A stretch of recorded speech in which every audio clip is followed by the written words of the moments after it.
J'ai pas mis trop de parfum. Non.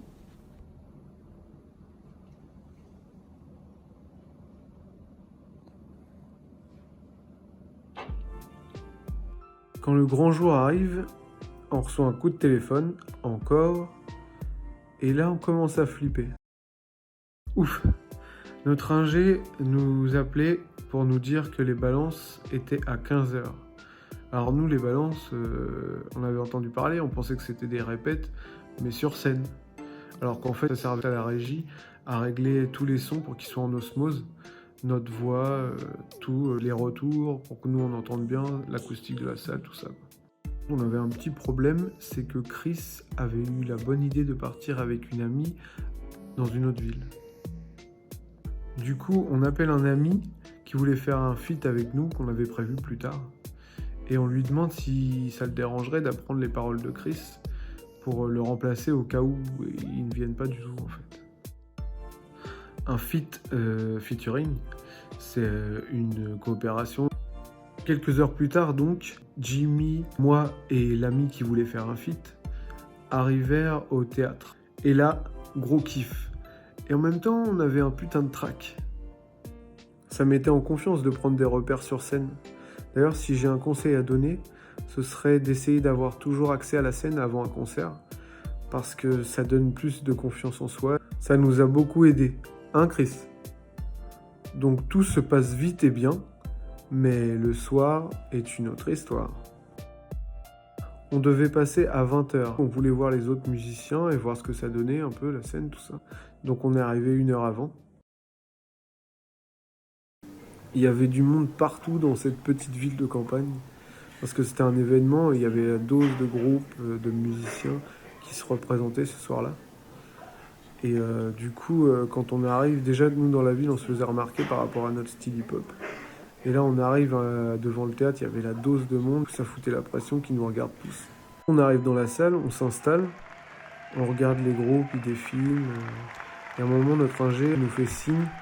Du coup, il nous guide à une loge presque en dessous de la scène. On entendait les musiciens qui jouaient. Nous, on faisait des pompes, de l'humour, et on allait vomir. Tout ce qui était bon pour virer ce putain de track.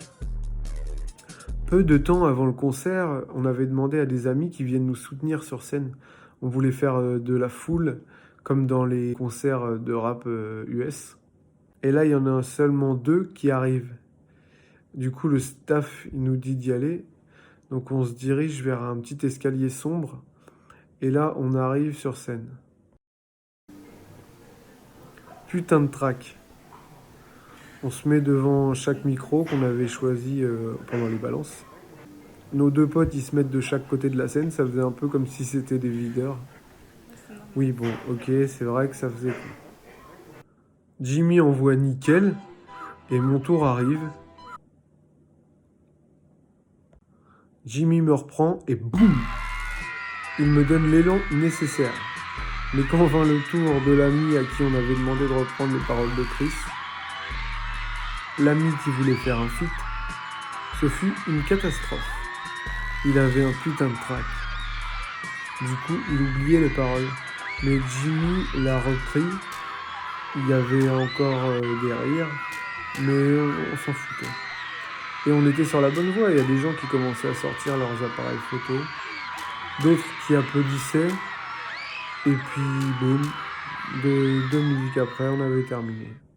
Juste quand on devenait chaud. L'ami qui voulait faire un feat, par contre, il a été tellement sous pression après qu'il s'est mis à pleurer. Et pourtant, c'était pas un tendre. Jimmy, Chris et moi, on était heureux. On lui disait que c'était pas grave, bien sûr. Le track était parti, la vie reprenait son cours. Dès qu'on avait du temps libre, moi et le mec de ma chambre, d'internat, on va l'appeler Tom. Tom et moi, donc, on sortait, même si apparemment les internes n'avaient pas le droit de sortir. Je rejoignais souvent Chris et Jimmy, et on avait plein d'autres amis du lycée, toujours entourés. Avec nos 3 titres, on avait sorti un single. On avait fait imprimer les pochettes chez un imprimeur cher. On les vendait dans la rue, et on en avait mis aussi chez un vidéoclub qui avait la gentillesse de les mettre en avant. À l'anniversaire de Jimmy, il avait eu une caméra. Putain, on était ouf. On avait la dose d'idées pour faire des clips. Du coup, on essayait tout. Jimmy, il avait jamais honte de rien. Du coup, on le suivait dans la rue avec toutes les idées qu'on avait et toutes les idées qu'il avait. Mais la caméra n'était pas à la hauteur de nos espérances.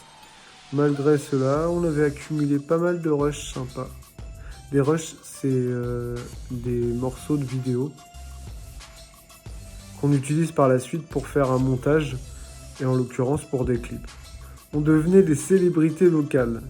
Certaines personnes croyaient même qu'on gagnait notre vie par rapport à notre musique. Rien ne semblait impossible. On vivait notre vie au jour le jour avec la promesse de très beaux jours devant nous. Chris s'était fait une amie qui était une élève dans ma classe.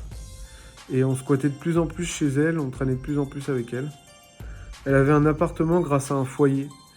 Un foyer, elle y était à cause de mésententes familiales. C'est à croire qu'on s'est tous rejoints à cause de ce problème. J'ai l'impression qu'on faisait la fête tous les week-ends. Jimmy avait tout le temps des copines. Mais celle qu'il avait à cette période l'avait pris pour l'emmener dans une autre ville. Plus de nouvelles de Jimmy, la musique s'est arrêtée.